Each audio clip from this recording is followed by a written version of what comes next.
So, warm welcome to all of you. Hope you can hear me in the back as well. Welcome to the upcoming panel discussion titled "In the Shadow of Tariffs." So, it's a quite topical issue, subtitled "The Impact of the U.S.-China Trade War."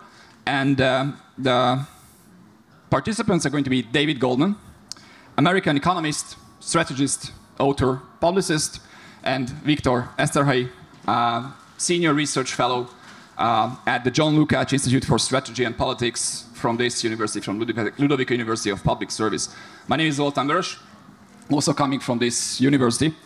And my idea was to start with one question, generally, having a nice introduction to what's going on right now with the global affairs.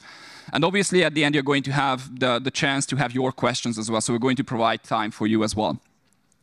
And my first question to both of you, and David, you can start, is basically about the driving forces and the reasons behind this situation. So the political, economic, and or geostrategic reasons behind these tariff policies and systems by the second Trump administration. Well,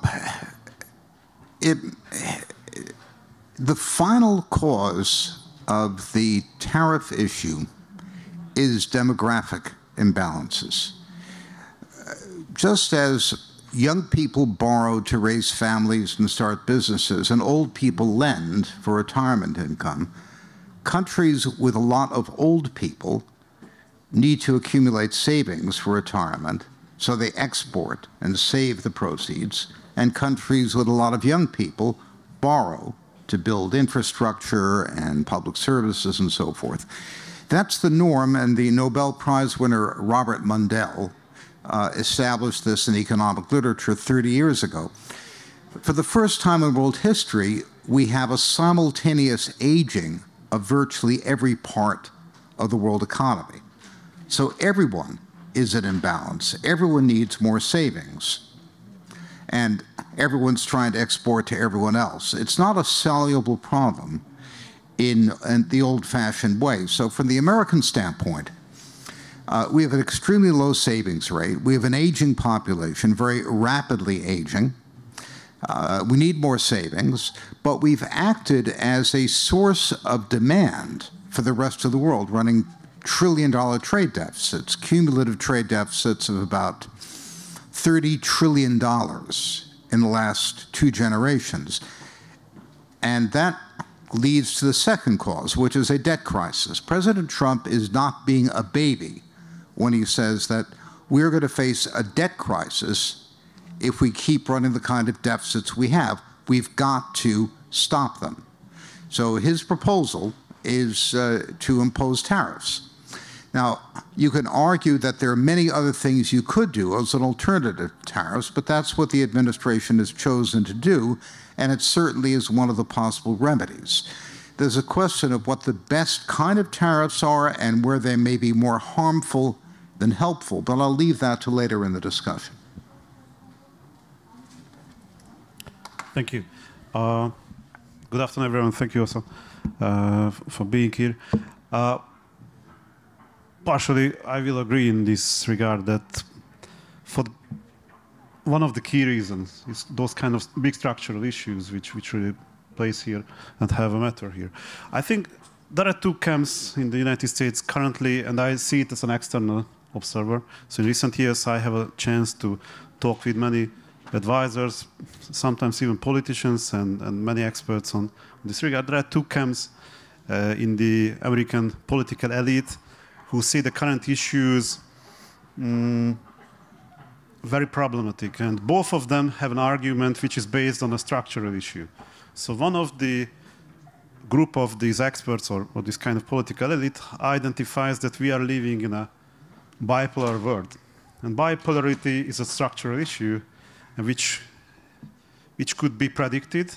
And when it came, as we currently having this bipolar system, they identify a possible coping strategy is to find a new kind of Cold War. So from this point of view, China is the problem. So when we are talking about tariffs, this group of people were pleased with the fact that this kind of escalation with tariffs happened, because they thought that we are entering to this new Cold War, and this is based on the strategic fact that we have bipolarity. But according to my understanding, there is another group of people who are arguing that this is not just about China, but it's about the global system which makes China a problem. So from this point of view, I have to agree that there are several elements of the global system which is not beneficiary for the United States, at least according to this elite's understanding. One of these reasons is that those kind of global trade, the economic system which was introduced after the Second World War and later was changed during the decades, is creating a circumstances which is not beneficiary for the United States. Of course, this could be a lie, because from one point of view, it provides a hegemony for the United States, and in return, countries have to pay with this. And how can the United States pay for them for receiving the hegemony, opening the market, establish those kind of institutions which provides the rules of the game? So in my understanding, this second group of people does not want to defeat China, because not China is the problem, but the system is the problem. So they want to fix first the system, and this would generally mean that China would accept the new rules of the game. And if China accepts the new rules of the game, this would make the United States great again. So this would change the general circumstances in which China would be not as pressuring problem as it is. So in my understanding, both camps happy with the tariffs, because this Cold War or China Hope camp see this as an opportunity to stop the further rise of China, or see as a capable tool to stop China. The other camp, in my understanding, wants to change the system, and the tariffs is a tool to change the system, and not to punish China, but they use this escalation of tariffs in order to knee down China, to push China to accept the new rules of the game, which is intentionally provided by one side from the United States from a very unilateral way. And this creates the situation that China has to accept. Both of this kind of understanding of the general circumstances come up from the fact that the United States has a superior position in the global economy. And in my understanding, that's a huge mistake. One of the most strategic mistake, biggest strategic mistake they can make it in these circumstances. Thank you. Thank you very much. And obviously later on you can react on each other as well. I just would like to move on with these topics in a way that, you know, this was a choice. Like one option, tariffs. They decided to use the tariffs.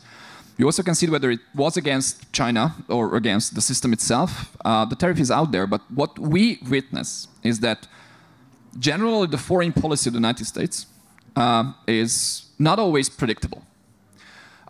Talking about these Liberation Day reciprocal tariffs on the 2nd of April, and then just literally instantly like calling them off, well, for 90 days they are not there. And we can see that it creates like global instability within an already uncertain world. And basically the question, or the direction, is not just China-US trade war, but obviously this global economy. Is it helping the needs of the United States regarding the demographic issues, regarding changing the system or stepping up against these upcoming economies, emerging economies, or not? Because for instance, I don't want to like spoil the upcoming topics, but when we are talking about the US dollar dominance, when we are talking about the reserves, the Americans had that dominant position. And instability, the decreasing trust in the US dollar might threaten and might hurt the United States' interest as well. I think everyone should relax about what's happening. there will be some repricing of the US dollar because there will be more South-South trade, particularly in Asia.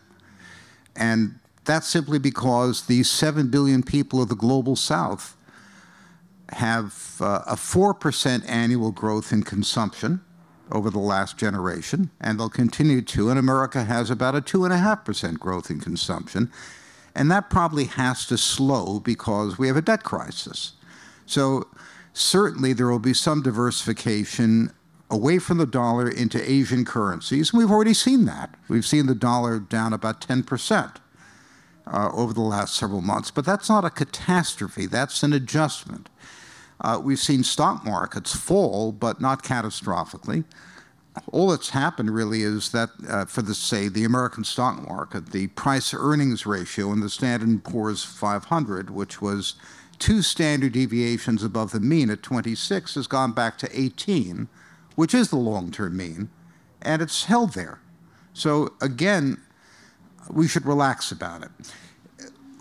America faces a debt crisis, and it has to change its trading patterns and its spending patterns. It needs more tax revenues. Now, with any tax, it's helpful to think of the so-called Laffer curve, named after Art Laffer, who I've been associated with professionally on and off.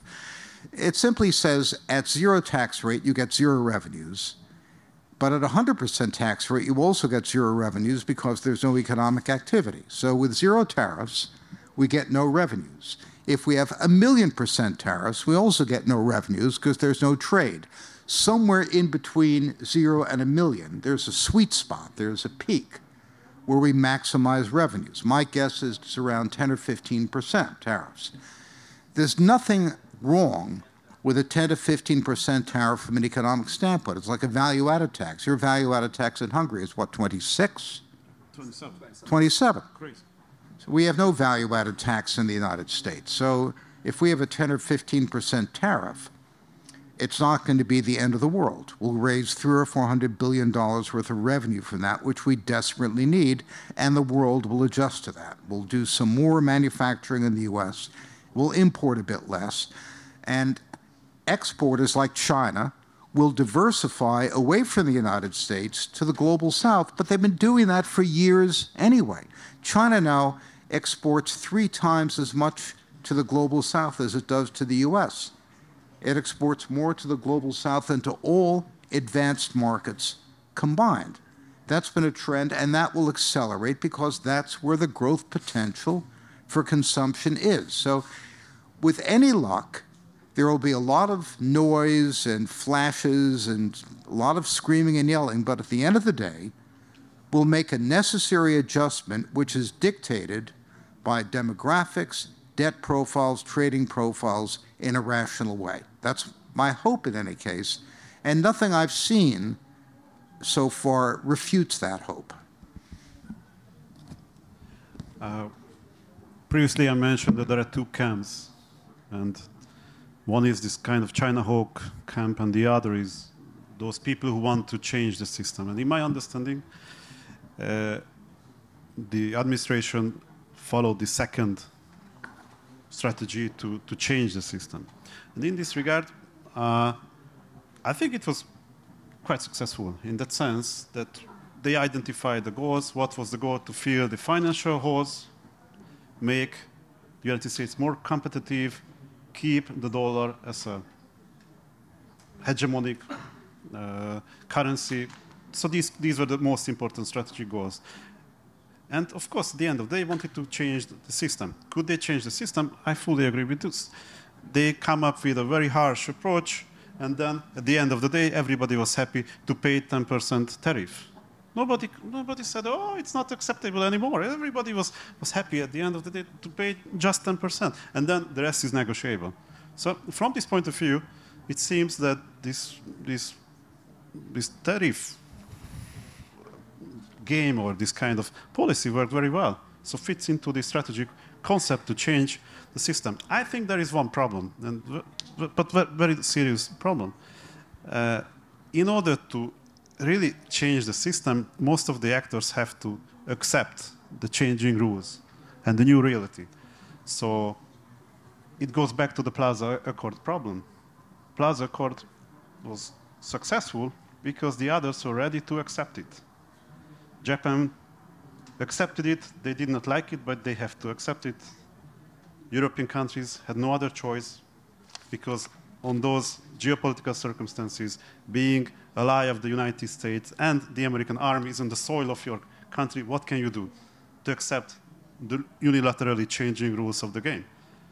This time, this did not work like this. The problem is that China did not kill none. So in my understanding, this policy could work. Well, there would be some temporary turbulences in the stock markets, but US dollar would be a key national reserve currency in the rest of the day. Countries would be ready to accept the 10% tariffs, or maybe 15 or something, which would be a kind of a tax. I agree, this would partially fill the financial. But the problem is that China is not accepting this.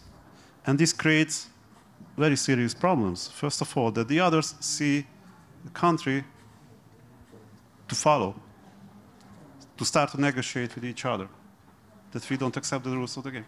Second, it comes the problem that this creates an escalating war conflict, because otherwise this would not be a war. This would be just a punch in the face of the others, and then everybody would say, okay, we are ready to sit down, and we accept the changing rules.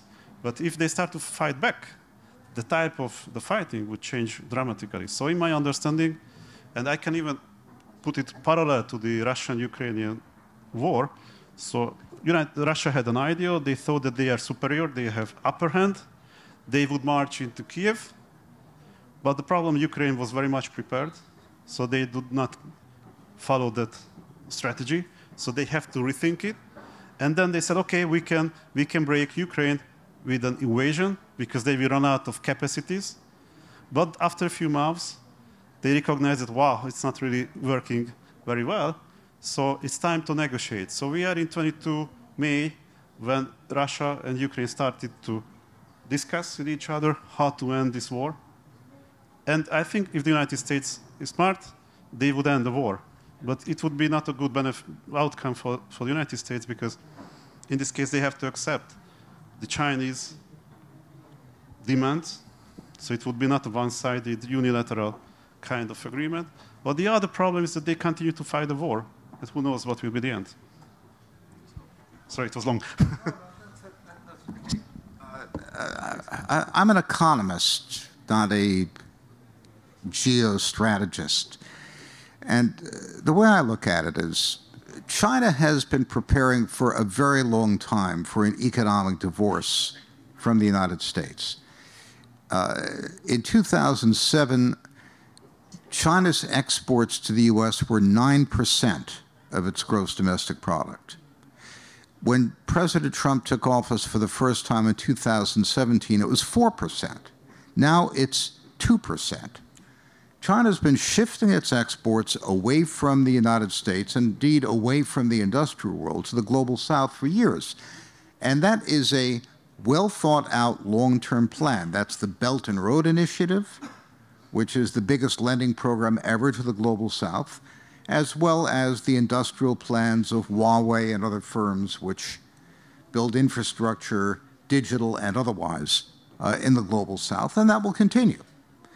So even if there is a complete shutoff of exports from China to the United States, it would harm the Chinese economy, but it wouldn't destroy it. It's very hard for the United States and China to actually get into a war because of a basic asymmetric problem. China has no capability to attack the United States. It literally could not get here. The United States can send expeditionary forces, but they are outgunned by a huge margin by Chinese defenses in their home theater. And the American military knows that, doesn't want to get into a firefight with China. So yes, through complete stupidity and incompetence, we could stumble into a war with China. But I think it's not likely. Ukraine-Russia is a different situation. Now, the odd man out in all of this is Europe, because Europe ran a big trade surplus with the United States. from President Trump's standpoint, he doesn't hate China any more than he hates Europe or anyone who runs a trade surplus with the United States. China has been systematically developing alternative markets. What have you done? Very little. You're still very dependent on the U.S. And Europe doesn't have a plan as to how to react to this. And that's a big problem for Europe. But America's not going to go to war with Europe, so we can pass on that. Actually, my upcoming question was also towards this direction, and I was like having a statement, but it's not even a bold statement anymore, given the answer you had. It, it's like we have a trade war between the US and China because China was ready to get into this dispute with the United States. So basically, like everything that you mentioned, like the past few years, decades, the BRI, the multilateral solutions, their trade activity, the soft power of China. Everything was like under this strategy of preparing for this future where they are like still limited. And I believe that that's still key. So in my understanding, when we're looking at this trade war right now, China was ready to get into this war. China was ready to step up and say that, okay, let's see what's happening. On the other hand, China is still somehow dependent, but yeah, we're talking about this interdependency where the US is also like equally dependent on the United States as well. So basically, I'm going to turn this question around because you started to answer it. Who should make the first step, not towards war, but towards normalizing the trade relations? Obviously, because it is affecting the global economy as well. And if we are talking about the mentioned rate, like 10, 15%, or something that could work for both sides. So which side is going to make that, and who is in a better position to have that? Because from Europe, and from Europe what we can see is that China is in a quite okay position to start these negotiations with the United States. And okay might mean many things. I do know that, especially in political science. But they are not like China 10 years ago, not like China 20 years ago, not like China 30 years ago. So China in 2025 is a country which was preparing for this time to come. Just one sentence about the war. I just use this analogy, so the Russia-Ukrainian war, of course. So, can I go back a bit to the Chinese strategy? Because we identified that, it was so simple. China was preparing for this war, and there was no other discussion on this issue. Well, I like this kind of structural factors to find explanation on policy outcomes. In China, the Chinese elite was very divided on this issue for more than a decade. Some argued that the clash between the United States and China is unavoidable. So it will happen. Sooner or later, it will happen. So they argued that we have to facilitate the modernization of our army, we need storage capacity, we have to cut our dependencies. And that was one of the branch of the political elite, strongly supported, of course, by the military, had this kind of hawkish approach, because they said it sooner or later will come. But the other parts, and especially those who made a big fortune from the 1980s, they said, okay, but this kind of international system is very beneficiary for us. United States providing a lot of public goods, we can make a good money, and it would be very rational. It would be against the rationality to spend too much on army, to control the markets and this kind of thing. So I think the Chinese elite was not able to make the decision. And when we look back some years and see some of the key elements to prove my argument is that the dual circulation strategy is a kind of a thing which is very important to investigate.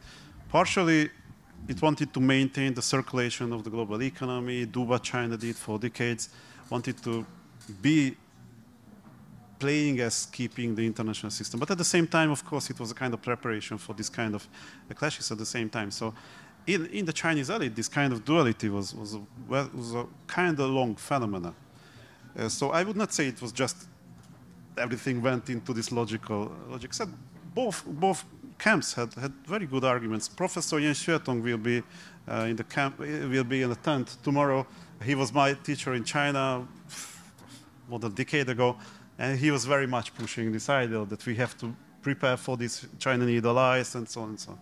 So, but it was not so obvious. And in the recent years, most of this kind of market turbulences, a lot of criticism on China went against to this concept that China has to prepare for this clash, because they argued that it's a stupid thing to spend resources on storage capacities, to why do you buy natural resources when the prices are up?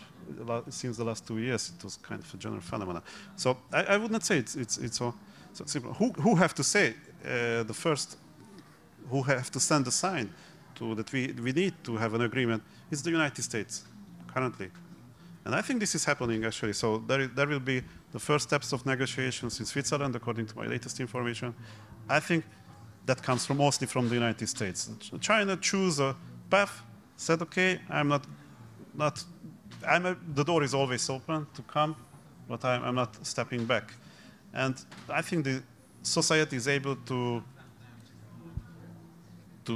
eat this very harsh pill, to accept this fact that they have to find this kind of war. The elite made the people to prepare a kind of a crisis situation. People have savings. And of course, there will be a lot of loss, and it will have a lot of cost for the society as well. But I think it's more ready and more prepared. So what they can lose? They're currently number 2, and they will be number 2. So in the worst scenario, what can they lose? So in my understanding, it's the United States who have to step first. There are many complicating factors here. One is that we are in the middle of a great industrial transformation. The application of artificial intelligence to manufacturing. Some call it the 4th industrial revolution, is producing remarkable results. China can sell a perfectly decent little subcompact electric vehicle for the equivalent of 8,000 euros. And that's having a huge effect inside China and indeed in the global south. China's advanced manufacturing, I've seen some of the factories myself in China, it looks like science fiction.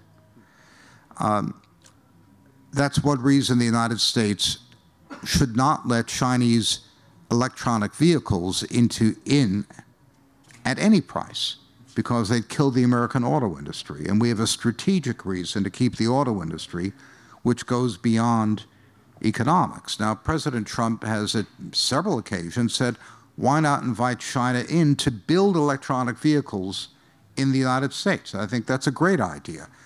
They stole tons of our technology in the past. It's time for us to steal some of theirs, learn their know-how. The United States now probably imports more capital goods, the goods that are used to make other goods, than it makes at home, which means that if it makes all imports more expensive, it will raise the cost of production and make it more difficult to create new production capacity to substitute for imports. That's the paradox. So to the extent we can persuade China and other countries to build more plants in the United States to transfer technology, that's a partial solution. But these are very complex things. And remember, American politics is a puppet show where people use very simple slogans and appeal to popular sentiment. But the actual complexities of negotiations, which I'm not privy to, are going to have to take these details into account. So I have to assume that the people responsible for this in Washington are in fact taking these things into account, even though I can't tell you in detail how it might work out. Sure.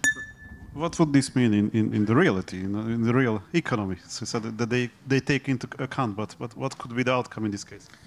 Well, the American system is very susceptible, very open to pressure from interest groups. So when the auto industry went to Trump and said, excuse me, we import 60% of our auto parts, and if you put a 25% tariff on auto parts, you're going to increase the cost of vehicles, the administration began to make adjustment for it.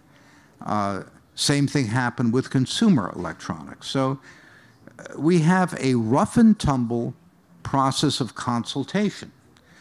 Trump, in effect, is negotiating with the market. He doesn't know what the right tariff level is. No economist can tell you because the structure of the world economy has changed so much in the past 10 or 20 years that any model that you estimate based on past data has to be completely wrong. So instead of trying to estimate a model based on past data, you make a proposal. You see how people react to it. You want to know if there's a bear in the bush, you throw a stone at the bush. And if it growls, well, you know, there's a bear there. So that's effectively what Trump is doing. He is bracketing the problem by making sometimes very aggressive proposals and seeing what the response is. So I hope that our rough and tumble process of consultation with different interest groups will lead to a rational result, even though there may be a great deal of noise on the way there. Of course, we could get it wrong. We have in the past. Winston Churchill famously said, "The United States always does the right thing after having exhausted all the alternatives."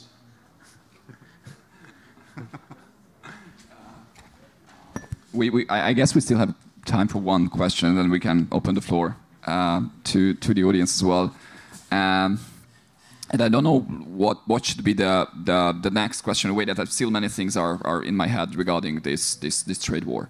But coming from your answers as well, and listening to you, Viktor, maybe not asking who could be the winner of this trade war, because like that's not really a proper like a question in that sense. But can you imagine a scenario where both sides can actually take out what they expected when entering the conflict regarding, like, as you are saying, the US introducing the tariffs and China accepting the invitation to this war by introducing the reciprocal tariffs as well? Certainly, I think that's a very good point.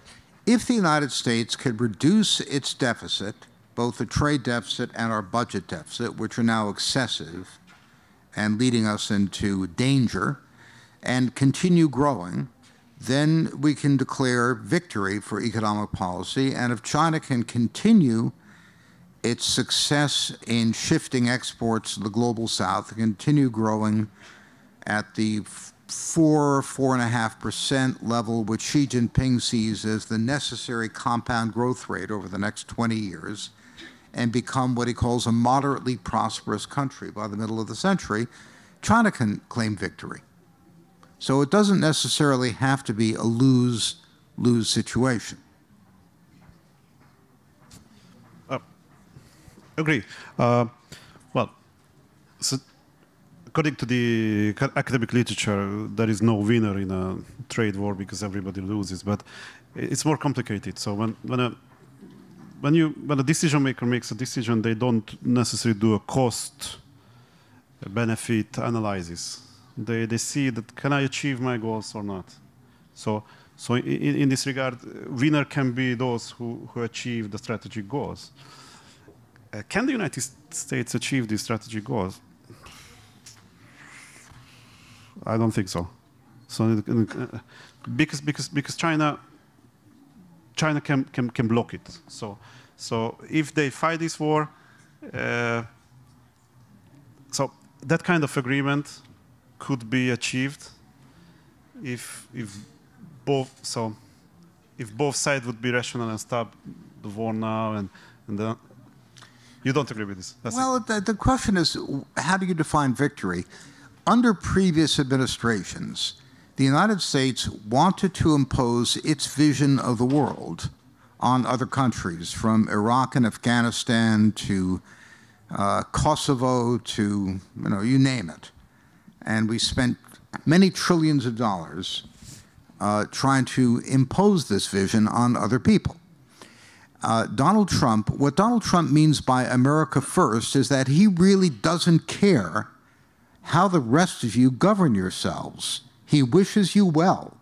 He'd like to see you happy. We prefer democracy. But it's not our business what kind of trouble you get yourselves into, and we're not going to sacrifice American blood and American treasure to come in and try to fix you. And I very much support that. America, as President John Quincy Adams said in the 1820s, does not go abroad in search of monsters to destroy. So America's success should be measured by America's prosperity and America's security, period. And by that measure, we don't have to, China doesn't have to lose for us to win. There are many Americans who really want to see China lose and really hate China. Personally, I don't. I hope China is secure, prosperous, and a couple of steps behind the United States. But I don't wish them ill. Yep. The big question here is, in my understanding, this approach would want to make America great again. So that's the goal, to make United States again prosperous and so on. Why can the United States lose this? If this, so I think the original idea is to enforce this, to push others to accept the unilateral way of changing the system. I think that's the thing is not acceptable for China. So if the United States step back and wake up that it's not possible because of the changing capacities and so on, in this case, maybe there's a possibility for a deal. If this is pushed and enforced unilaterally, that won't be acceptable for China. So after that, it's negotiable to find a co-interest. But otherwise, I don't see it. It's not just a matter of negotiation. My father started out as a machinist. How do how do you translate machinist, skilled worker? Someone who makes machine parts. Not an engineer, but no, a machinist. And he went to an ordinary high school in Brooklyn during the Depression in the 1930s, very bad economic times. But he studied draftsmanship, he studied mathematics. He got a very good high school education, and he worked as a machinist. He built ships during World War II before he went to fight. And then after the war, the government gave scholarships to veterans, so he passed the doctoral program in economics at Columbia University on the strength of a high school, starting with a high school education at an ordinary high school in Brooklyn. Now we have a situation where fewer than a quarter of our high school students have basic proficiency in mathematics. We can't find skilled workers, let alone engineers. I think America's problems are really not subject to cure by negotiation. We need deep-going improvements in our education, in our incentives to work, in our consumption of fentanyl and many other things like that. That's what really concerns me at the end of the day. Negotiations are easy. Changing habits is difficult. Just one comment. I agree. They should focus on the internal issues. The problem is that if they do this, I think, strategic mistake to fight this trade war with China, they undermine the pillars of the system.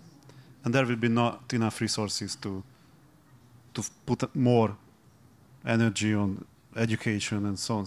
So because there are financial holes, there are those issues which China can really kick back, would be painful for the United States. So if there would be no food in the supermarket, because, okay, not food, but basic elements, plastic things, metal things, those would be immediately very deep political issues. How would you compare this to? So that's really a strategic nightmare scenario for a politician. Well, yes, if we have a full-scale trade war, then both sides get hurt very badly. Yeah. And so we want to avoid it. As much as I enjoy the discussion of the topic, and I have further questions as well, the organizers are going to murder me if I'm not giving the chance to the audience. So we have 4 minutes left, 3.5. So I would say we have 2 questions. We have the opportunity for 2 questions. So if you have questions, please raise your hands. And the first one we have, we're going to go on with this one first.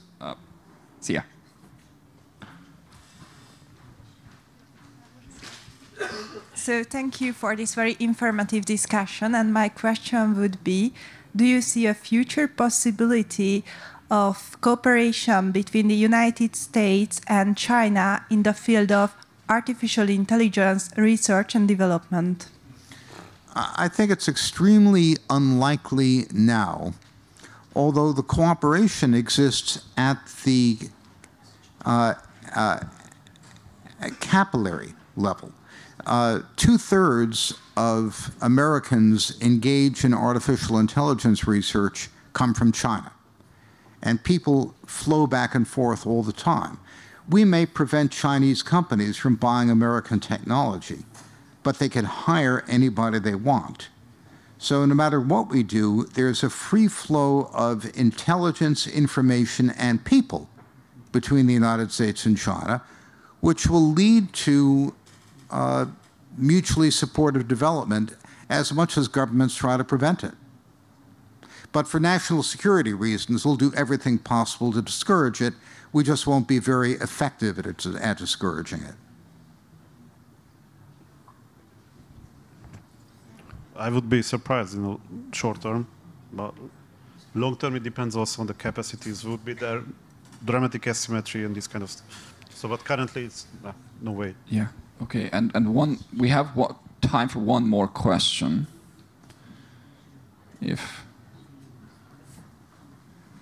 So giving the floor to the former ambassador of Hungary to China.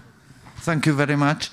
I was really amazed with your explanations and discussions. I loved it. About the negotiations and possible negotiated outcome of the present trade war. Quite a few Hungarian researchers talk about a possibility of an American-Chinese New Plaza Accord, which was conducted with Japan in 1985. What is your opinion? Is it possible to conclude a New Plaza Accord? Because what I hear, the Chinese are not happy with this idea.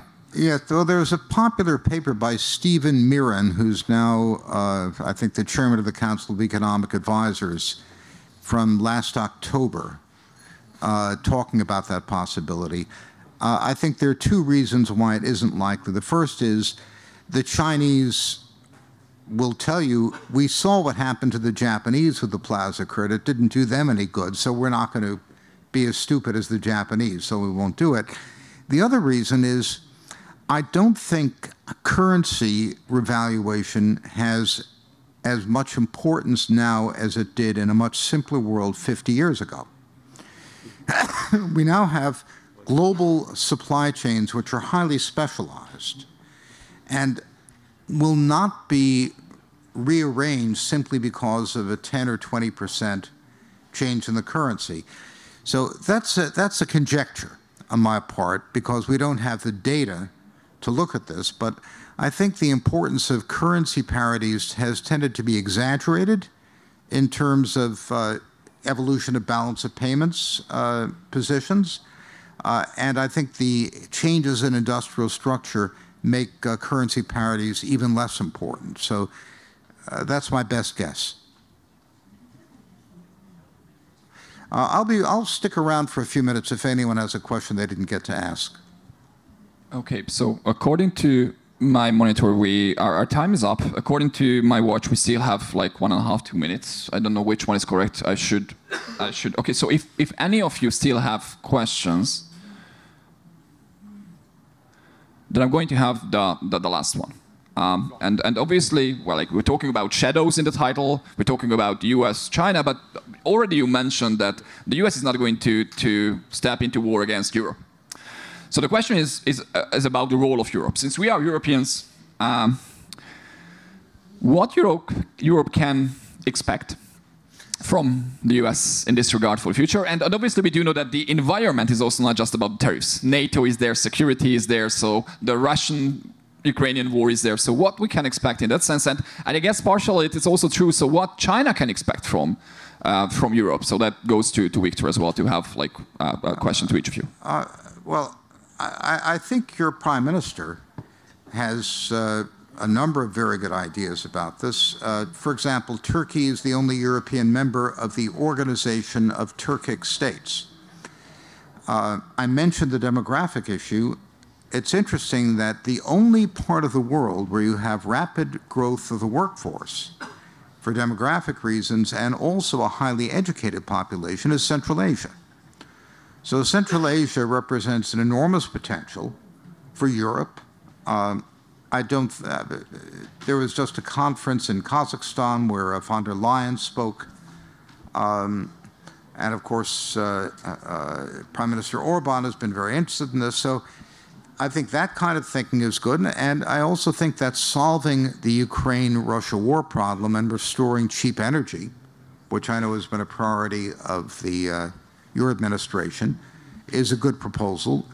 But generally, I think that the United States, Europe, and free Asia, South Korea and Japan, should be working together to provide competition to China in the Belt and Road Initiative and develop export markets for us.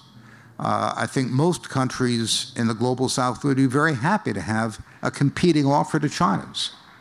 So that would be my top recommendation.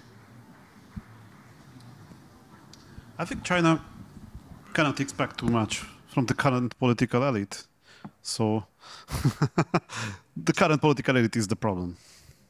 I think the American administration partially shared this opinion with the Hungarian government in this regard, that those political forces have to change. Otherwise, it's not possible to shift on a new track. Thank you very much. Thank you very much for being here and staying with us for these 46, 47 minutes. Enjoy the rest of the day and see you next time. Thank you very much. And thank you for being here with us. Thank you very much.